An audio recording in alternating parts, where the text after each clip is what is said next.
Okay, look, I'm old and I might be projecting.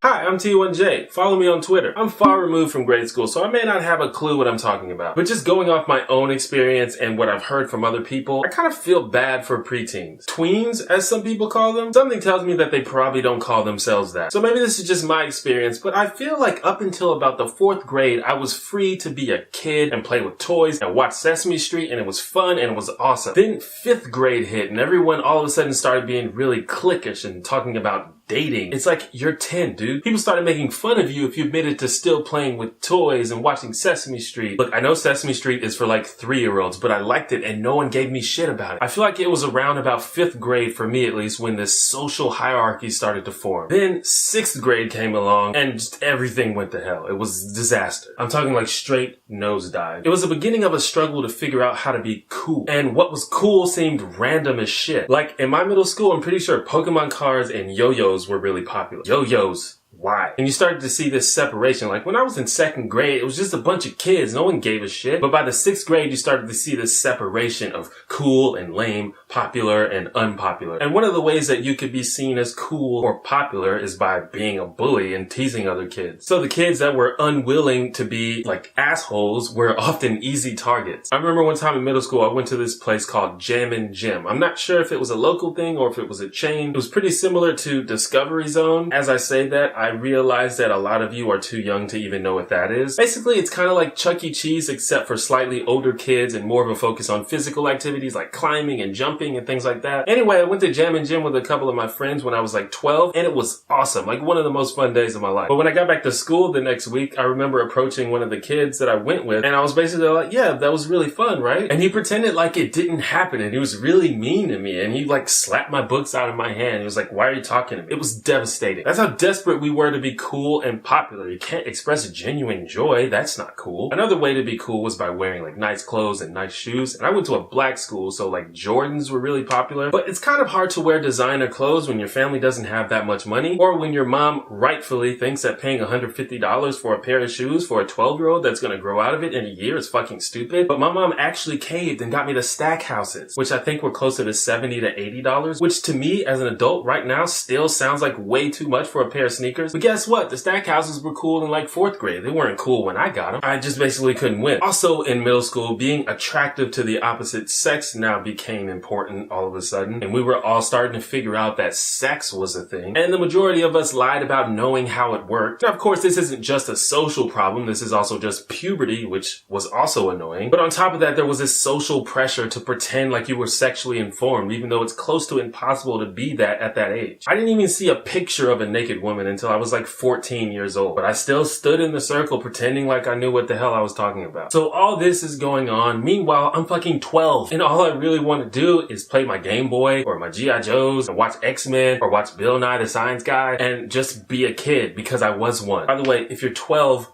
you're a child. And I'm not sure what references would apply today, but that's what I was into in like 1997. What are kids even into today? I have no idea. But I couldn't really enjoy those things anymore once I got to middle school because apparently I was supposed to care about dating and sex and clothes and parties and being popular. And I'm over here like, I just want to play Foursquare. I am projecting, ain't I? I often say that teenagers are the worst, and I mean, they kind of are, come on. I was one too. But one of the reasons that they're the worst is probably because they had their childhood abruptly stripped from them and told by society and by their peers that they're supposed to care about things that either don't matter or that they're not equipped to care about yet. I think this is why a lot of adults have this nostalgic clamoring for their childhood. I feel like most of my fondest memories are from when I was a kid watching cartoons and playing games, and everything after that was just dramatic and stupid. This is why adults like me watch Power Rangers on Netflix and why I still have these. Now, it's been over 10 years since I've been in the school environment and I'd like to think that things have gotten better. And I feel like the rise of social media could be a double-edged sword. On the one hand, it's easier to find a community of people who are passionate about the same things that you are, but it's also a lot easier to bully people who are different from you. So I don't really know how it is these days, but I'm very glad that I don't have to deal with it anymore. And if it's something that you have to deal with, all I can say is survive. There is a light at the end of the tunnel, I promise. That's just me though. What should the next video be about? Drop a comment. Want to go ahead and give a shout out to all of the new subscribers. How you doing? Spider-Man says click the thumbs up button and subscribe if you like my hair.